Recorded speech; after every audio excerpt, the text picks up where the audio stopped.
Assalamualaikum warahmatullahi wabarakatuh. Innal hamdalillah nahmaduhu wa nasta'inuhu wa nastaghfiruh wa na'udzu billahi min shururi anfusina wa min sayyiati a'malina. May yahdihillahu fala mudilla lahu wa may yudlil fala hadiya lahu. Asyhadu an la ilaha illallah wahdahu la syarika lahu wa asyhadu anna Muhammadan abduhu wa rasuluhu sallallahu ala alihi wa sahbihi wa sallama tasliman mazidah. Alhamdulillah, kita bersyukur kepada Allah Subhanahu wa taala yang masih bisa memberikan sebuah nikmat kehidupan bagi kita. Sebuah nikmat yang dimana orang-orang terdahulu kita, dari orang-orang tua kita ataupun saudara-saudara kita, sangat menginginkan detik-detik ini, sangat menginginkan dapatnya 3 hari lagi. Di antara mereka ada yang meminta kepada Allah Subhanahu wa taala untuk dihidupkan kembali supaya bisa melakukan sebuah amalan di 3 hari setelah ini. Karena amalan tersebut adalah amalan yang paling utama, yang dimana Rasulullah Sallallahu Alaihi Wasallam pernah mengkisahkan dari kisahnya para sahabat Nabi ketika ada dua orang saudara tersebut ikut berperang bersama Rasulullah Sallallahu Alaihi Wasallam. Salah satu di antaranya meninggal di medan jihad fisabilillah. Kita tahu begitu besar yang akan didapatkan bagi orang-orang yang benar-benar mati di jalan Allah Subhanahu wa taala. Apalagi di perang bersama Rasulullah sallallahu alaihi wasallam. Saudaranya Allah Subhanahu wa taala panjangkan umurnya 1 tahun setelah kematian saudaranya. Maka saudaranya yang hidup 1 tahun kemudian dia meninggal setelah 1 tahun kemudian, maka di antara para sahabat ada yang bermimpi tentang 2 orang tersebut. Kemudian para sahabat datang kepada Rasulullah sallallahu alaihi wasallam. Apa maksudnya Rasulullah mimpi tersebut? Karena mereka melihat sebuah keanehan. Dan mereka di tengah-tengah para sahabat Nabi Shallallahu Alaihi Wasallam mati di dalam medan jihad, sebuah keberuntungan yang tidak didapatkan oleh orang lain. Maka seorang paman dari pihak ibu Anas ibni Malik radhiyallahu anhu, ketika itu Al-Haram dipukul oleh Salamah kepalanya. Kemudian meninggal ketika itu juga, dan dia mengucapkan sebuah ucapan yang membuat Salamah yang membunuh masuk Islam. Karena Al-Haram berkata, "Fustu bi rabbil Ka'bah," sungguh aku telah beruntung, aku telah menang demi Rabbnya Ka'bah. Salamah kaget, kenapa kok bisa? Bukankah dia yang kalah? Bukankah dia yang mati? Saya yang hidup, kenapa bisa berkata demikian? Karena di dalam Islam, mati di dalam syahid di medan jihad itu ada sebuah kenikmatan yang sangat luar biasa.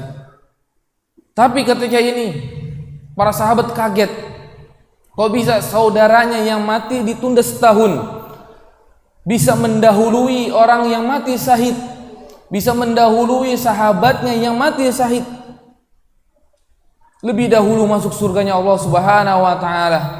Maka para sahabat terheran, kenapa bisa demikian? Dan kemudian Rasulullah sallallahu alaihi wasallam berkata, "Alaisa huwa yadrikul Ramadan?" Jawaban Rasulullah SAW, "Wa huwa alaisa huwa yadrikul Ramadan?" Bukankah dia itu mendapatkan bulan Ramadan? Bukankah dia mendapatkan sholat ratusan rakaat sholat? lebih daripada saudaranya yang mati di medan jihad? Maka para sahabat berkata, iya.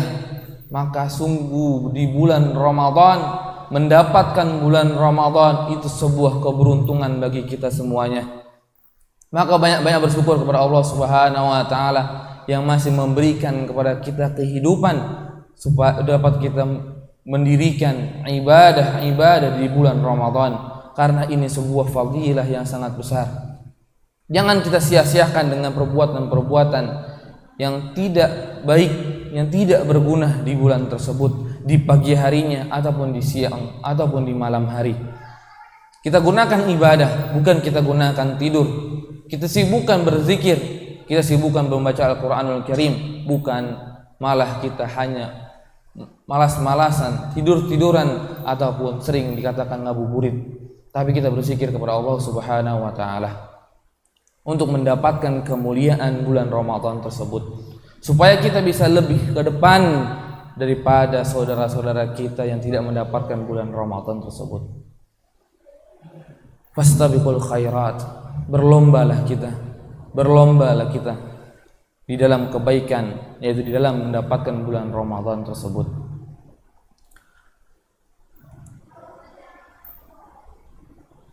Alhamdulillah, kita sudah sampai di sebuah bab ke-23, bab zulmun duna zulmin. Zulmun duna zulmin. Kemarin kita sudah menjelaskan kufrun duna kufrin, kekafiran di bawah kekafiran. Maksudnya adalah kafir asghar, kufuran asghar.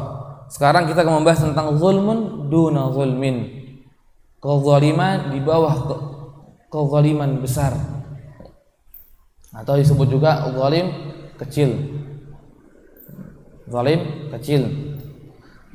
Karena zalim besar akbar, kufur akbar, fiskun akbar, semuanya itu bisa menyebabkan kita keluar dari agama kita. Maka kita berlindung diri dari perbuatan-perbuatan tersebut.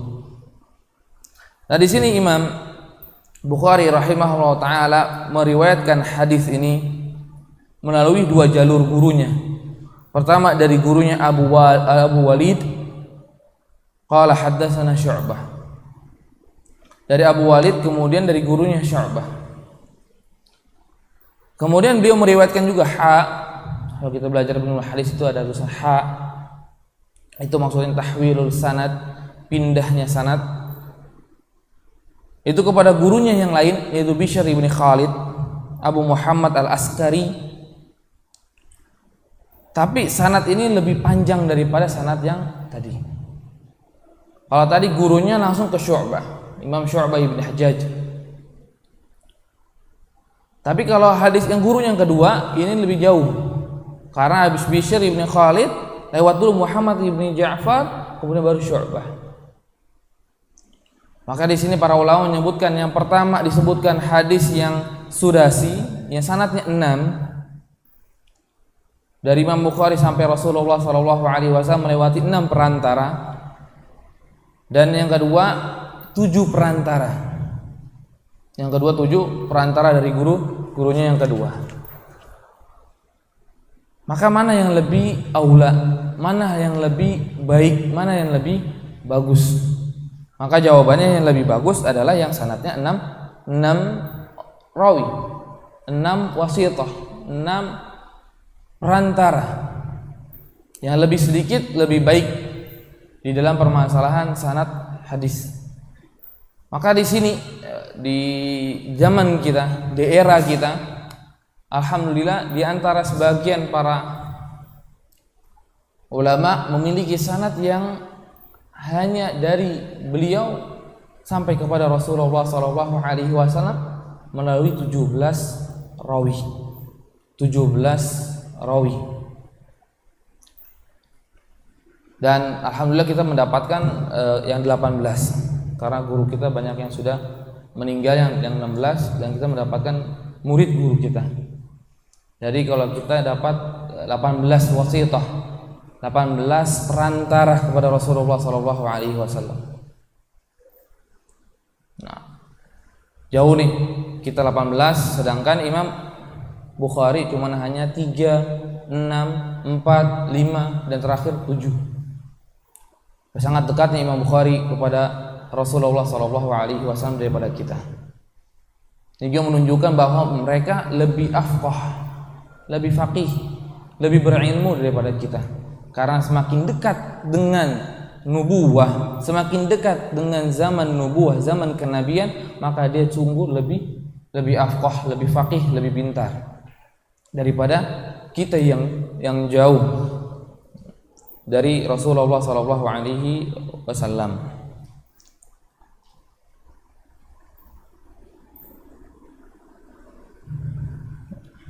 Dan untuk di zaman kita masyhurnya sanad itu perantaranya sampai 20 lebih ke atas. Tapi alhamdulillah kita mendapatkan ada yang 18. Di sini kita lanjut. An Sulaiman ibni Mihran, an Ibrahim, an Alqamah, an Abdullah.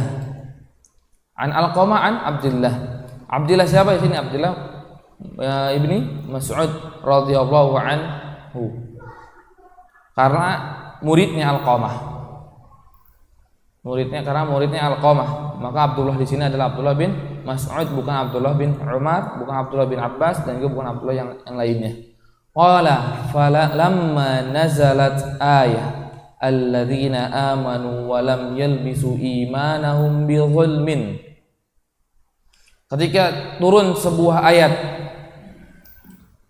kepada para sahabat Nabi SAW, surat Al-An'am ayat 282. Alladzina amanu wa lam yalbisu imanahum bizulmin.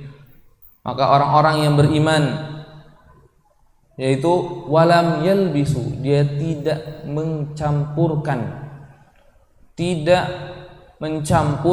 keimanan mereka bizulmin, dengan kezaliman.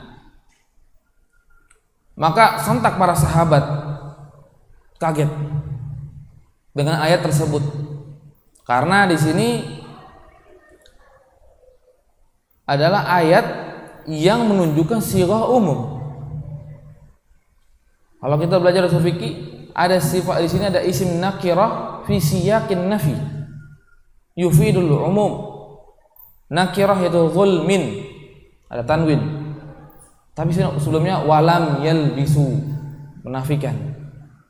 Maka sebuah kaidah akan menyebutkan umum. Ini zalim apa aja? Mau zalim besar, mau zalim kecil. Mau zalim yang tingkatnya tingkat tinggi ataupun tingkat rendah. Kezaliman enggak boleh. Maka para sahabat sontak berkata di antara mereka, ayyuna lam yuzlim. Siapa yang di antara kita yang tidak berbuat zalim? Siapa yang di antara kita tidak berbuat zalim kepada dirinya? Ini sahabat Nabi SAW. Mereka mengakui bahwa mereka itu berbuat zalim kepada dirinya ataupun ke orang lain. Mengetahui dan merasa berbuat zalim, sampai berkata, siapa di antara kita yang tidak berbuat zalim? Maka kemudian fa anzalallahu, maka Allah Subhanahu wa ta'ala turunkan sebuah ayat, inna syirka la zulmun azim. Inna syirka la zulmun azim. Sesungguhnya kesyirikan itu adalah sebuah kezaliman yang besar. Sebuah kezaliman yang besar. Maka maksud zalim di atas, alladzina amanu wa lam yalbisu imanahum bizulmin, maksudnya adalah kesyirikan besar. Maksudnya perbuatan kesyirikan. Maksudnya zalim yang besar, yaitu berbuat zalim kepada Allah Subhanahu wa ta'ala, menyembah selain Allah. Maka di riwayat lainnya, ketika mereka berkata demikian, para sahabat Nabi SAW, maka Rasulullah berkata, bukankah kalian telah mendengar sebuah perkataan Luqman kepada anaknya? Nah, di sini beda. Di hadis ini tidak menyebutkan demikian, cuma hanya menyebutkan fa anzalallah, turun. Berarti menunjukkan apa? Asbabul nuzul. Asbabun nuzulnya ayat alladzina amanu wa lam yalbisu imanahum bidzulmin. Setelah itu turun ayat inna syirka la zulmun azim. Tapi di riwayat lainnya tidak mengucapkan demikian. Rasulullah SAW menyebutkan, bukankah kalian telah mendengar perkataan Luqman kepada anaknya? Maka para sahabat berkata, na'am. Maka Rasulullah melanjutkan membacakan ayat tersebut, ya bunayya inna syirka la zulmun azim. Inna syirka la zulmun azim. Maka di sini para ulama berselisih pendapat. Apakah inna syirka la zulmun azim memiliki asbabun nuzul ataupun tidak? Memiliki asbabun nuzul ataupun tidak? Di antara mereka ketika membawa dengan hadis yang diriwayatkan oleh Imam Bukhari rahimahullah taala, maka menyebutkan asbabun nuzul. Asbabun nuzulnya karena pertanyaan para sahabat, ayyuna lam yazlim, siapa di antara kita yang tidak berbuat zalim? Maka baru turun ayat tersebut. Tapi di riwayat lainnya tidak menunjukkan hal demikian, tidak menunjukkan bahwa pertanyaan sahabat tersebut menjadikan asbabun nuzul, sebab turunnya ayat inna syirka la zulmun azim. Karena Rasulullah SAW berkata, bukankah kalian sudah mendengar? Berarti sudah turun terlebih dahulu ayat tersebut. Dan di sini dijelaskan oleh Imam Ibnu Hajar Al-Asqalani rahimahullah taala di kitabnya Fathul Bari. Beliau menyebutkan, maka yang lebih ihtiyat yaitu menggabungkan di antara keduanya, yaitu ayat tersebut sudah turun sebelumnya, kemudian diingatkan kembali oleh Rasulullah SAW di dalam permasalahan ini. Di dalam permasalahan ini, inna syirka walam yalbisu imanahum bidzulmin. Diucapkan kembali, diingatkan kembali kepada para sahabat Nabi SAW. Jadi ayat ini inna syirka la zulmun azim tidak memiliki asbabun nuzul, tidak memiliki asbabun nuzul. Wallahu a'lam.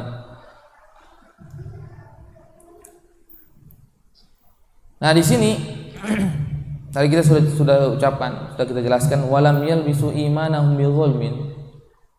Zulm di sini umum karena tadi ada nakirah fi siyaqin nafi, maka nyambung ke semuanya. Tapi konteks hadis ini, konteks bab yang dibawakan oleh Imam Bukhari rahimahullah taala, bab zulmun duna zulmin. Apa maksudnya? Zalim kecil. Zalim kecil. Sedangkan yang diturunkan ayat selanjutnya, ketika para sahabat bertanya siapa yang tidak berbuat zalim, maka inna syirka la zulmun azim. Kita tahu syirik itu adalah kezaliman yang sangat besar. Kenapa kok babnya bilang syirik kecil? Kenapa babnya menyebutkan syirik kecil, bukan syirik besar? Bukan kezaliman besar. Kenapa kok zaliman yang kecil?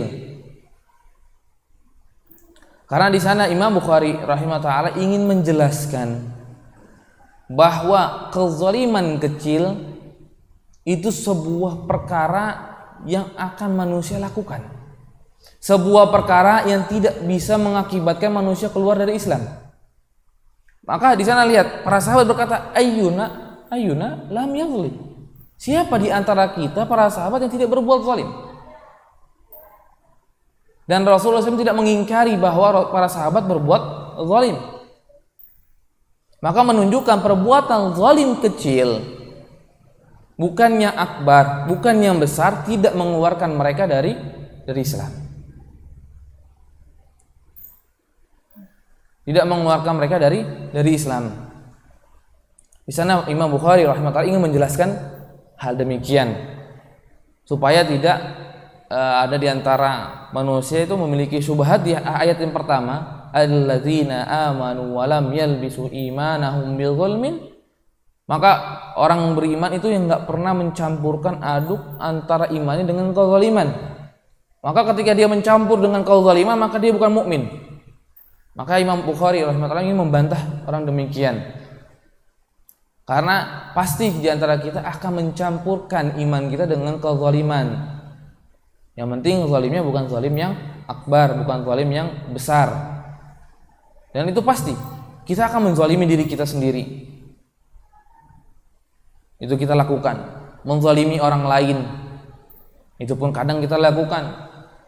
Menzalimi istri, menzalimi anak, walaupun dengan perbuatan sekecil-kecilnya, tetap itu dinamakan zalim. Tetap itu dinamakan zalim. Maka perbuatan zalim tersebut tidak menghalangi kita dari masukin surganya Allah Subhanahu wa taala. Tidak menghalangi kita dari sifat mukmin. Tetap kita disebut orang mukmin walaupun mukminnya naqisul iman, mukmin yang imannya kurang karena perbuatan zalim yang kita lakukan. Dia masih mukmin tapi imannya kurang. Kenapa? Karena dia melakukan perbuatan kezaliman. Tapi tetap seorang mukmin, seorang muslim. Kemudian Imam Bukhari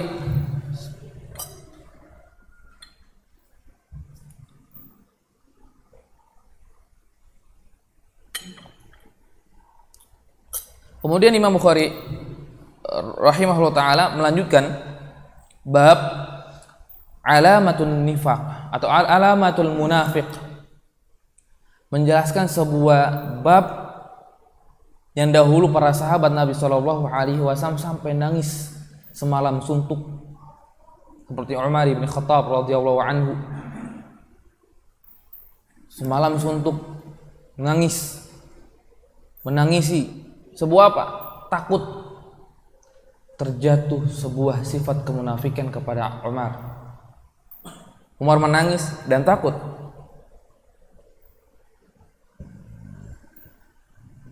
Dan begitu juga para sahabat yang lainnya. Dikisahkan oleh tabi'in, aku bertemu dengan 70 sahabat, maka di antara mereka tidak pernah ada yang berkata imani ka imani Jibril wa Mikail wa Israfil. Imanku seperti imannya malaikat Jibril, malaikat Israfil, malaikat Malik. Tapi mereka semuanya takut ke perbuatan munafik, perbuatan nifaq. Semua para sahabat Nabi SAW takut dengan perbuatan nifaq. Sangat takut dengan munafik. Sangat takut sekali di antara mereka. Tadi kita kisahkan, Umar sampai malam nangis. Takut bahwa dirinya termasuk orang-orang munafik. Sedangkan sudah jelas Rasulullah SAW sudah berkata untuk Umar fil jannah, Umar dalam surga. Dan juga sudah dijelaskan kepada Umar bahwa Umar memiliki istana di surga. Ketika Rasulullah SAW masuk ke surga, maka Rasul melihat sebuah istana yang besar. Maka ditanyalah oleh malaikat Jibril, wahai malaikat Jibril, istana siapa ini? Istana min rajulin min Arab, dari rajul seorang laki-laki dari suku Arab. Ana min Arab. Maka Rasul berkata, saya dari Arab. Siapa dia? Maka berlanjut lagi malaikat Jibril, huwa min Quraisy. Dia dari Quraisy. Maka Rasulullah menjawab lagi, saya dari Quraisy. Siapakah dia? Karena istananya sangat besar, sangat megah. Maka barulah malaikat Jibril berkata, huwa Umar ibn Khattab radhiyallahu anhu. Dia punyanya Umar ibn Khattab radhiyallahu anhu. Maka inginlah masuk Rasulullah SAW, tapi ketika mendengar Umar, maka Rasul tahu bahwa Umar ada seorang yang sangat pencemburu. Maka takut ketika beliau masuk sallallahu alaihi wasallam, maka Umar akan cemburu. Maka Rasulullah ketika bertemu dengan Umar, maka menceritakanlah tentang kejadian tersebut, dan Umar berkata, mana mungkin aku bisa cemburu kepadamu ya Rasulullah sallallahu alaihi wasallam. Silakan kau masuk. Silakan kau masuk. Tapi yang sudah dijamin, sudah ada istana di surga, tidak pernah merasa aman dari perbuatan kenifak, dari perbuatan orang munafik. Tidak pernah aman. Dia takut dirinya terjatuh. Dan Umar sudah dikatakan di surga bukan di satu tempat. Maka para sahabat semuanya sepakat bahwa Umar di surga. Bukan sekali saja Rasulullah SAW menyebutkan Umar surga, enggak. Ketika di dalam rumahnya Rasulullah SAW, ketika Umar datang berkata para sahabat yang ada di sekitarnya, yang akan masuk adalah penghuni surga. Kalau pasti dibukakan pintu, tanya Umar bin Khattab radhiyallahu anhu. Tapi di antara mereka tidak pernah merasa aman dari perbuatan kemunafikan. Maka kita harus lebih kita tidak merasa lebih aman daripada Umar bin Khattab radhiyallahu anhu. Kita tidak ada label bahwa kita penghuni surga. Kita nggak punya sebuah stempel bahwa kita adalah bebas dari api neraka. Maka bagi kita semuanya harus mengintrospeksi diri, tunjuk diri kita, sadarkan diri kita bahwa untuk hati-hati dari perbuatan kemunafikan. Karena perbuatan kemunafikan ada perbuatan yang sangat keji. Dan orang munafik itu fid darkil asfali minan nar. Dia akan mendapatkan neraka yang sangat spesial, di bawah nerakanya orang-orang kafir. Fid darki, di bawah kerak, di bawah atau di keraknya neraka, di sangat bawah.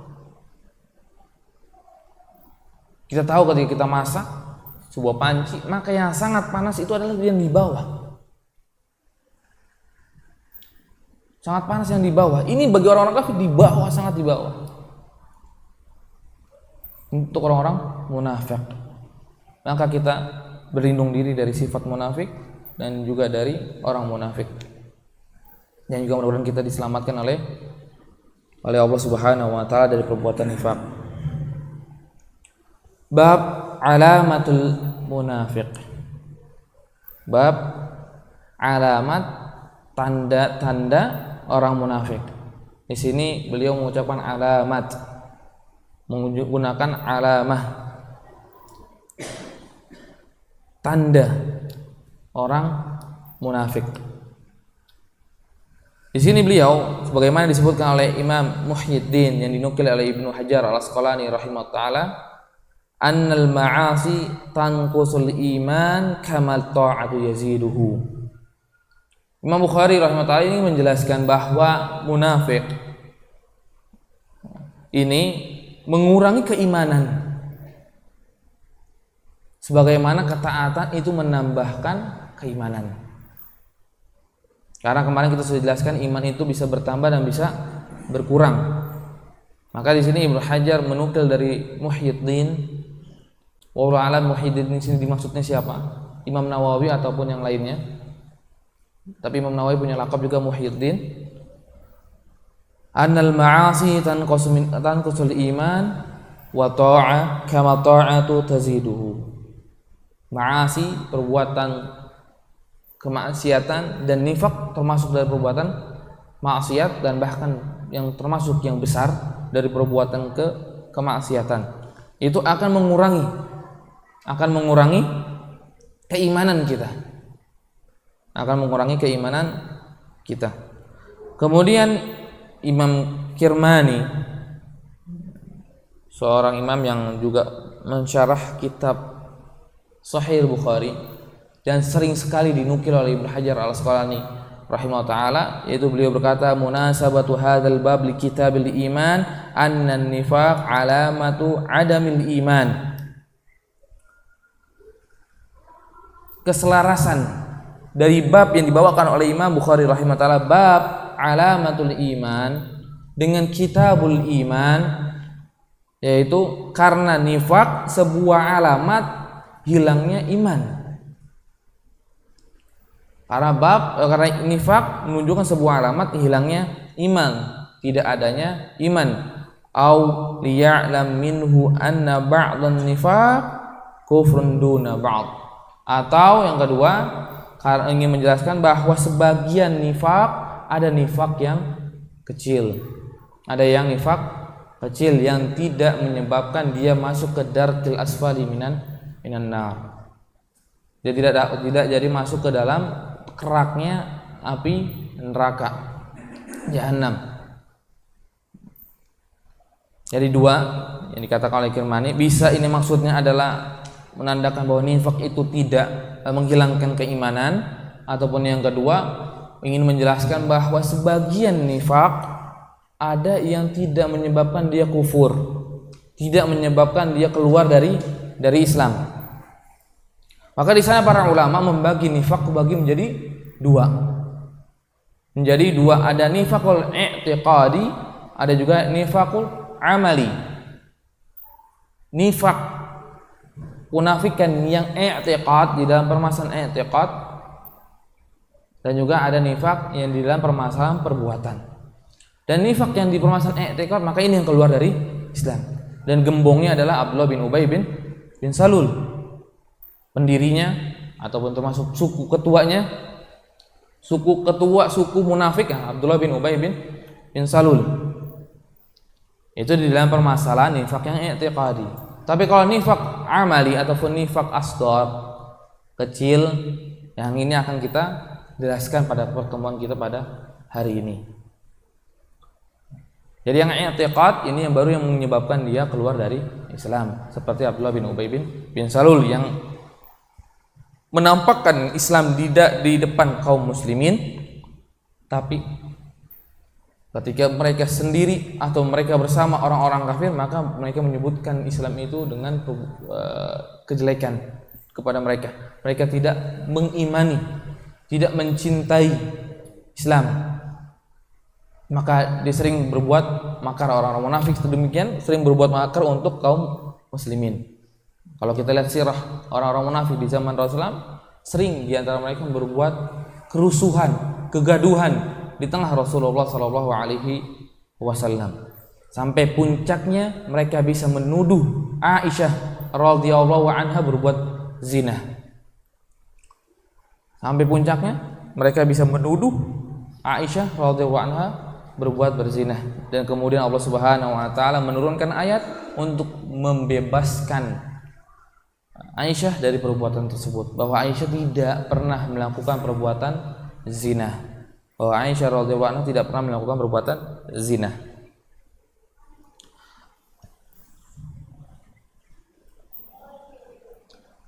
Jadi itu makna dari bab yang dibawakan oleh Imam Bukhari. Di awal kita pernah sebutkan fiqhul Imam Bukhari fi babihi, fikihnya, kecerdasannya Imam Bukhari di dalam babnya.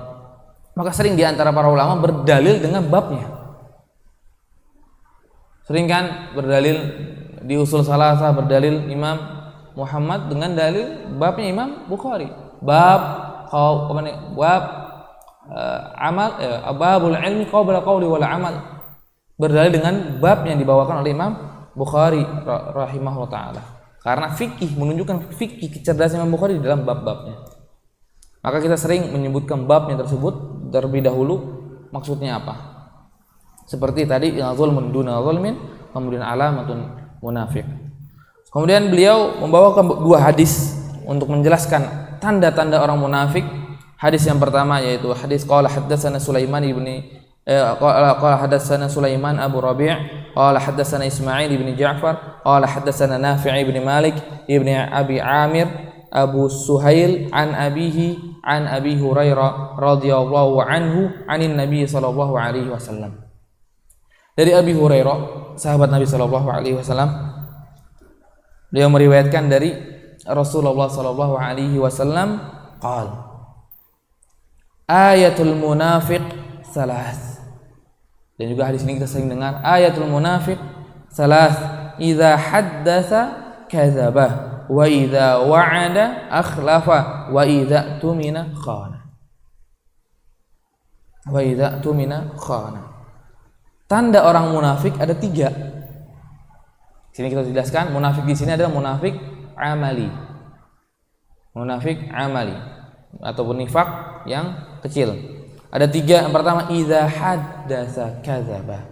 Jikalau dia berbicara, dia dusta. Wa idza wa'ada akhlafa. Ketika dia sudah berjanji, dia ingkari. Berjanji kemudian diingkari. Wa idza tumina khana, ketika diberikan amanah dia khianat. Dia khianat. Ini 3 sifat orang munafik. Maka di sana para ulama membahas, karena Rasulullah SAW menyebutkan ayatul munafik salas, tanda orang munafik cuma 3, tapi kita dapatkan di riwayat yang lainnya menyebutkan 4. Dan kemudian ketika dikumpulkan oleh sebagian imam dan juga dinukilkan oleh Ibnu Hajar ada 5. Tapi kenapa di sini Rasulullah SAW cuma hanya menyebutkan 3? Maka Ibnu Hajar berkata, karena di sana Rasulullah SAW ingin menjelaskan 3 tempat kemunafikan. 3 tempat kemunafikan. Pertama, di dalam permasalahan perkataan, ucapan. Yang dimana itu disebutkan di idza haddatsa kadzaba. Ini permasalahan ucapan, permasalahan perkataan.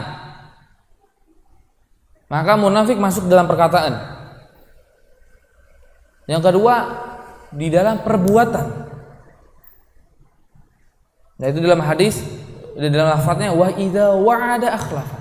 Ketika dia berjanji, dia ingkari. Ini dalam perbuatan. Di dalam perbuatan.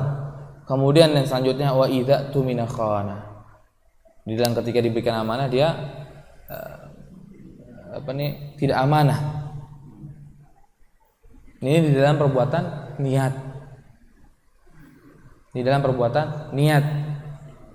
Kalau dia sudah niat ketika diberikan sebuah amanah dia sudah nggak mau jaga, nggak mau melaksanakan amanah tersebut, ya berarti tanda seorang munafik dari niatnya. Jadi masuk kenifakan dari 3 lini, 3 sisi: perbuatan, perkataan, dan niat. Maka berhati-hatilah kita dari 3 tempat tersebut. Maka wajar kalau para sahabat tidak pernah merasa aman, karena dari semua sisi bisa dapat kemunafikan. Dari semua sisi bisa dapat sifat kemunafikan.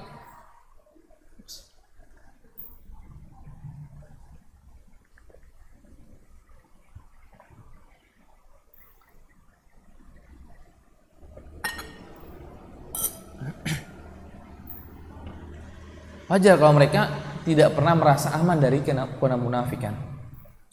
Karena munafik bisa di dalam semua lini perbuatan kita. Dari perbuatan, dari perkataan, dan juga dari niat. Dari hati. Berarti dari lisan, hati, dan anggota tubuh. Dan kemudian Imam Khattabi ketika menyarah hadis ini di dalam kitabnya beliau sendiri, beliau menambahkan sebuah faedah yang sangat indah. Apakah setiap orang yang berdusta dikatakan orang munafik? Apakah setiap orang yang mengingkari sebuah janji apakah disebutkan orang munafik? Apakah ketika dia diberikan amanah tapi kemudian ketika itu dia khianat, apakah dia jadi orang munafik? Maka Imam Khattabi rahimahullah taala menjelaskan, di sini Rasulullah sallallahu alaihi wasallam menggunakan lafaz iza. Lihat, para ulama sangat cerdik. Dan Rasulullah itu sangat memilih kata. Karena di dalam bahasa Arab ketika menggunakan kata A, huruf A dengan huruf B itu beda makna. Beda mana? Sebagaimana Pak Ilyas juga kemarin bilang, koma dengan titik itu bisa merusak makna. Nah, dalam bahasa Arab ketika menggunakan iza atau menggunakan wa itu beda makna. Maka di sini Imam Khattabi berkata, ketika Rasulullah SAW menyebutkan iza haddatsa kadzaba wa iza, ada iza lagi. Wa iza wa'ada akhlafa wa iza tuminal khana, iza lagi. Maksudnya apa? Maksudnya adalah ketika seorang tersebut membiasakan diri berdusta, banyak berdusta, atau banyak dia mengingkari janji. atau banyak ketika diberikan amanah dia ya khianat. Jadi kalau seandainya melakukan sekali-kali, belumlah dikatakan memiliki sifat munafik. Belum bisa dikatakan dia memiliki sifat munafik. Tapi harus di antara mereka banyak menggunakan yang tadi berdusta, mengingkari, dan juga khianat. Dan juga ada sebagian dusta, sebagian akhlafa ataupun ingkar janji itu tidak berdosa.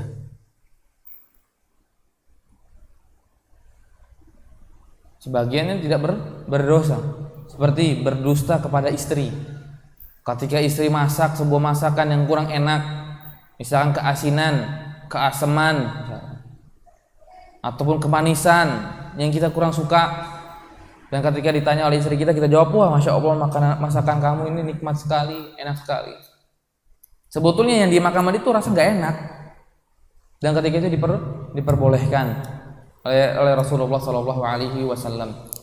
Ataupun di dalam medan jihad, ketika berperang di sana diperbolehkan berdusta dengan musuh, bukan dengan kawan, tapi dengan musuh.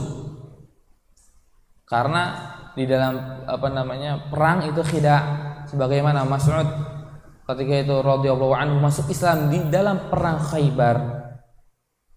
Ketika Mas'ud masuk Islam di dalam perang Khaybar, bukan bapaknya Abdullah bin Mas'ud ya, Mas'ud lain. Masuk Islam di dalam perang Khaybar. Astagfirullah, perang Khaybar.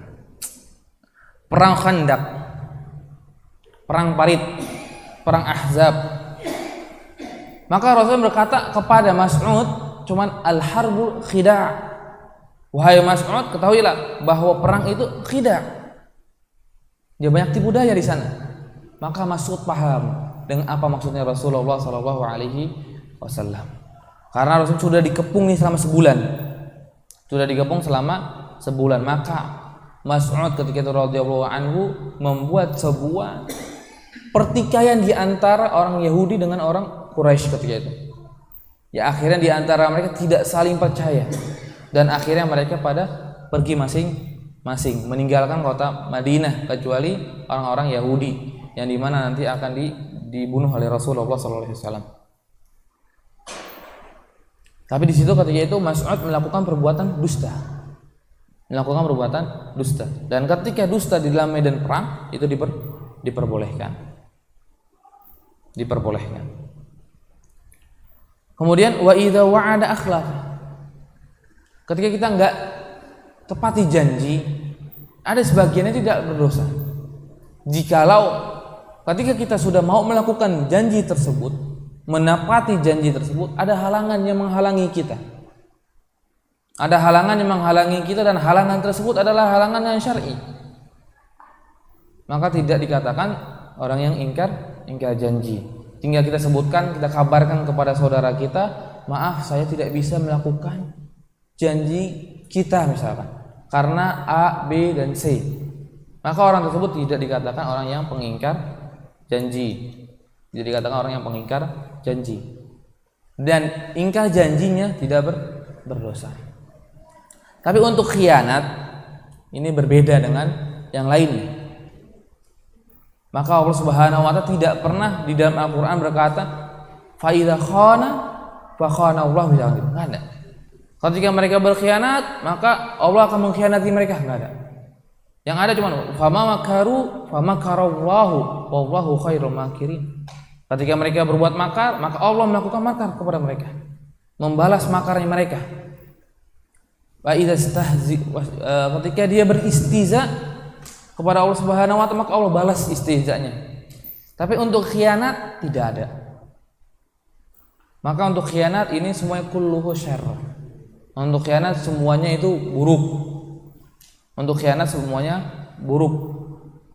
Maka Rasulullah SAW adalah orang yang sangat amanah. Maka itu sampai dijulukin Al-Amin kan? Karena sangat amanah. Kalau kita lihat sirah sejarahnya Rasulullah Sallallahu Alaihi Wasallam, kenapa Ali bin Abi Thalib radhiyallahu anhu ditinggalkan di kota Makkah dan Rasul itu pergi, sedangkan Ali tahu, Ali anak kecil, anak muda. Ya mungkin ketika itu masih belasan tahun umurnya, Ali bin Abi Thalib. Atau mungkin kita taruh umur 20-an. Kenapa Ali ditaruh di kota Mekah terlebih dahulu? Karena Rasulullah SAW memiliki amanah dari musyrikin Quraisy.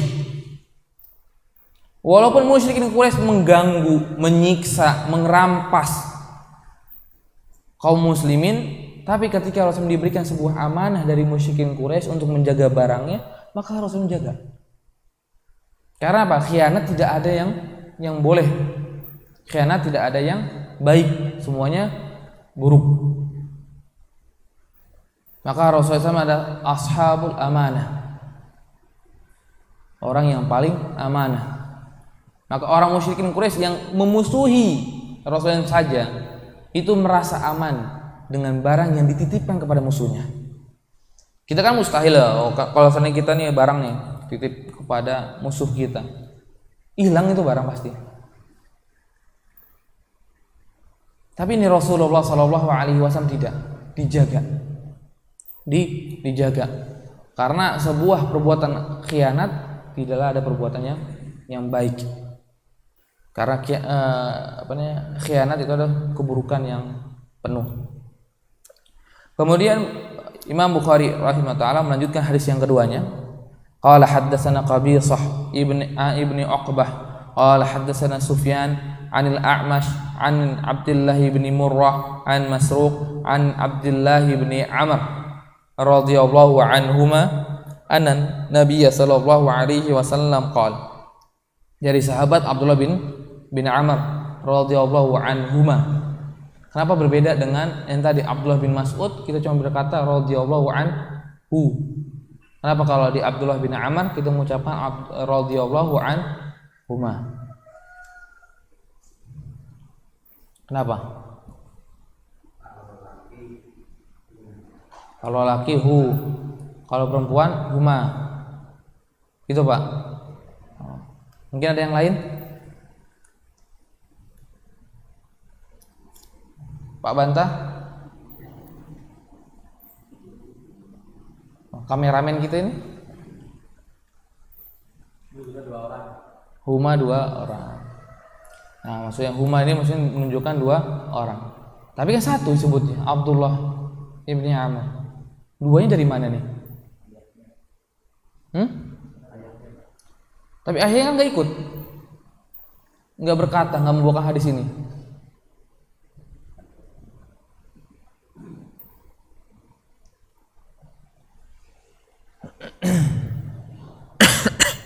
Ya, insyaallah jawaban sudah benar. Inilah Islam. Ketika anak tersebut berbuat kebaikan, maka orang tuanya akan dapat. Ketika anak ini dinisbatkan kepada orang tuanya, Abdullah ibni Amr, maka ikut bapaknya didoakan juga. Ini Islam. Anak tersebut berbaik, maka orang tuanya dapat doa. Berbeda dengan Abdullah bin Mas'ud, kenapa? Karena bapaknya gak masuk Islam, maka tidak didoakan. Tapi Abdullah ibni Amr didoakan karena bapaknya juga masuk Islam, termasuk sahabat Nabi SAW. Maka ikut bapaknya, didoakan oleh kaum muslimin. Ketika disebutkan Abdullah ibni Amr, Abdullah ibni Abbas, Abdullah ibni Umar, maka kita akan mengucapkan radhiyallahu anhuma. Semoga Allah Subhanahu wa taala meridhai keduanya, anak dengan bapak. Maka penting kita ini mendidik anak kita supaya menjadi anak yang soleh ataupun solehah, ya. Anak yang solih sebenarnya, bukan soleh ya. Dan anak solihah, supaya ketika mereka sudah besar kita mendapatkan sebuah fadilah. Ketika mereka besar dan tahunya menjadi orang yang penting, apalagi kalau dia menjadi seorang ulama, maka kita akan dapat doa-doa dari kaum muslimin. Kita akan mendapatkan doa-doa dari kaum muslimin. Anna Nabi sallallahu alaihi wasallam, sungguhnya Nabi sallallahu alaihi wasallam bersabda, qal arba'un man kunna fihi kana munafiqan khalisan. Arba'un, 4. Tadi kita sebut salasun. Sekarang arba'un, 4. Man kunna fihi kana munafiqan khalisan. Maka 4 perkara ini kalau seandainya didapatkan di seseorang, maka dia dimasukkan munafik khalisan. Munafik khalisan, orang munafik yang murni gitu. Tapi munafik di sini munafik kecil. Wa man kanat fihi khaslah minhunna kanat fihi khaslatun minan nifaq. Kalau seandainya di seseorang itu ada memiliki salah satu sifat dari 4 tersebut, maka dia memiliki sifat kemunafikan. Memiliki sifat kemunafikan. Hatta yada'aha, sampai dia menghilangkan salah satu dari 4 tersebut. Kemudian Rasulullah SAW melanjutkan idza tumina khana. Tetap menggunakan idza. Idza tumina khana. Kalau dia diberikan amanah, dia khianat. Maka jual beli kemarin Ustaz Riki menyebutkan juga ada yadul amanah dan ada yadul doman. Ada yadul amanah dan ada yadul doman. Ada tangannya amanah dan ada tangannya ganti rugi. Seharusnya kita ketika kita ini masuk ke yadul amanah, ini berat. Lebih berat kepada doman yang gampang kita ganti. Tapi amanah berkaitan dengan hadis ini. Berkaitan dengan hadis ini. Kalau ketika kita bermuamalah dan kita diyadul amanah dan sering kita ingkari, sering kita tidak amanahi, hati-hati, bisa masuk ke sifat munafik. Bisa masuk ke sifat munafik. Maka sangat berkaitan Islam itu. Dari permasalahan jual beli dengan permasalahan ini sama, nyambung. Dari permasalahan saum dengan permasalahan sholat nyambung. Maka kita juga harus mempelajari agama ini secara keseluruhan. Tidak boleh cuma sepotong-potong ataupun hanya sebagian saja yang kita jelaskan. Maka penting ketika sudah tahu sekarang ini jual beli yang ada yadul amanah, ketika disebutkan oleh Rasulullah ini tangan-tangan amanah ini, maka kita hati-hati. Harus lebih hati-hati daripada yadul doman, daripada hanya ganti rugi yang akan mengganti. Karena yadul amanah akan berkaitan tentang hadis ini. Idza tumina khana, ketika diberikan amanah dia berkhianat. Wa idza haddatsa kadzaba, dan ketika dia berkata dia dusta. Wa idza ahada ghadara, ketika dia berjanji dia curang. Janjinya misalkan, ya saya ntar belikan beras kilo, tapi taunya ketika dikasih sudah dikurangi berapa gram. Dia berbuat curang di dalam janjinya ataupun mengingkari janjinya. Wa idza khasama fajara. Ini yang keempat, yang tambahannya. Idza khasama fajara. Ketika dia berseteru, ketika dia berselisih, dia berbuat curang. Dia berat sebelah, nggak adil. Dia berbuat buruk. Maka Rasulullah sering memerintahkan berbuat adillah walaupun dia musuh.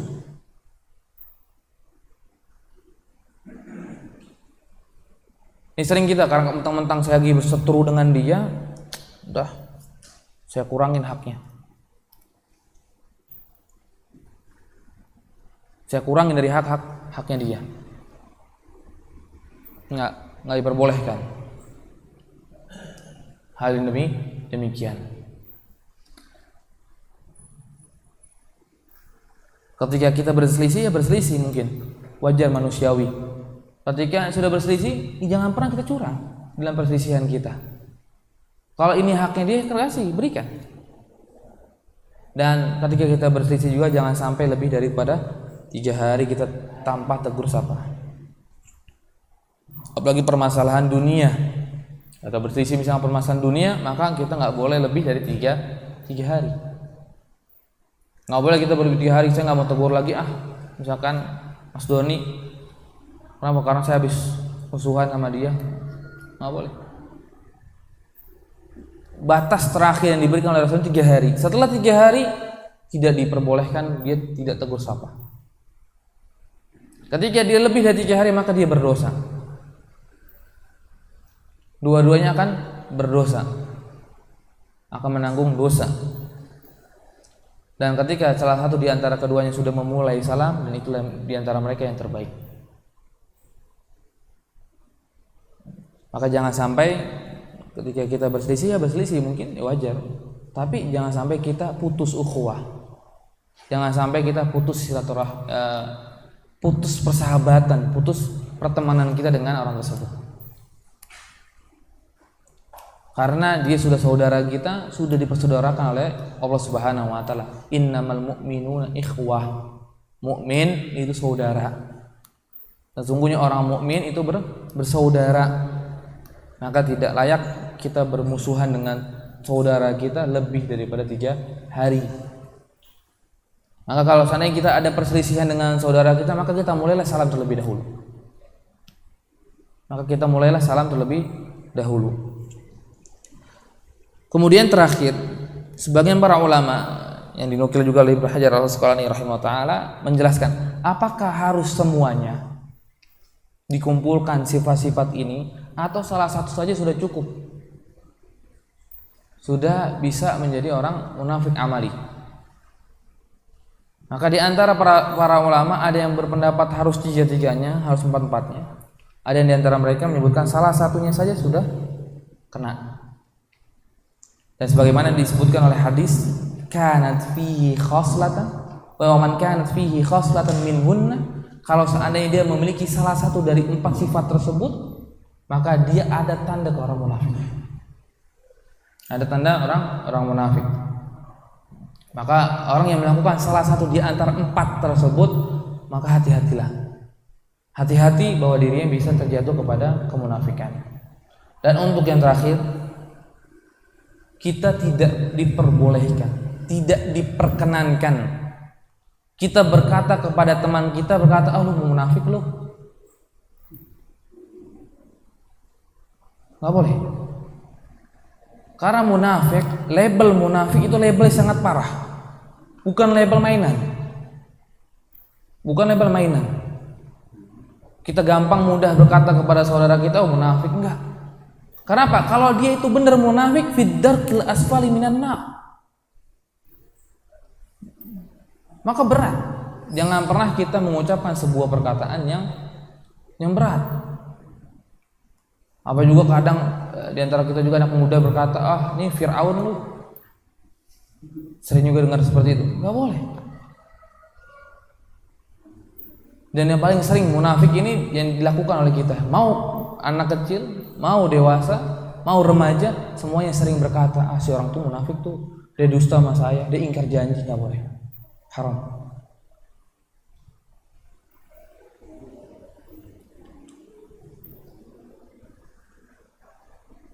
Ketika Ka'ab ibn Malik radhiyallahu anhu tidak ikut perang Tabuk, nggak ada para sahabat yang berkata kepada Ka'ab, "Itu munafik tuh Ka'ab." Maka para sahabat berkata, "Kita tidak tahu dari Ka'ab kecuali kebaikan." Nggak ada yang pernah menyifati para sahabat di antara mereka munafik, kecuali emang benar-benar dia munafik. Maka kita hindari perkataan-perkataan tersebut, karena munafik itu sangat besar.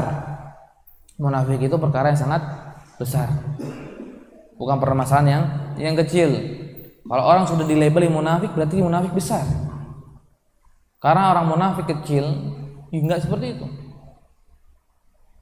Maka berhati-hatilah kita dengan kata-kata tersebut, munafik. Cuman kita berkata, di diri kamu ada sifat munafik. Hati-hati. Kamu berdusta, nah, di diri kamu ini ada sifat munafik. Jangan sampai kamu jadi orang munafik. Kita nasihati. Tapi kita tidak juluki dia ini munafik. Fulan munafik. Nggak boleh. Karena perkara yang sangat besar. Ada perkara yang besar menunjuk seorang munafik.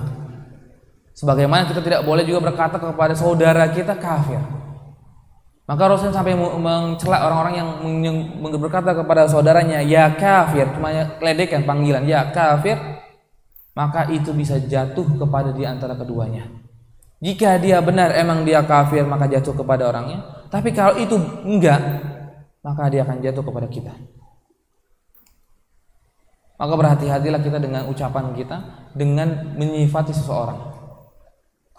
Hati-hati dengan kata ya kafir ataupun ya munafik. Mungkin ini sebuah tanbih yang terakhir di majelis kita kali ini.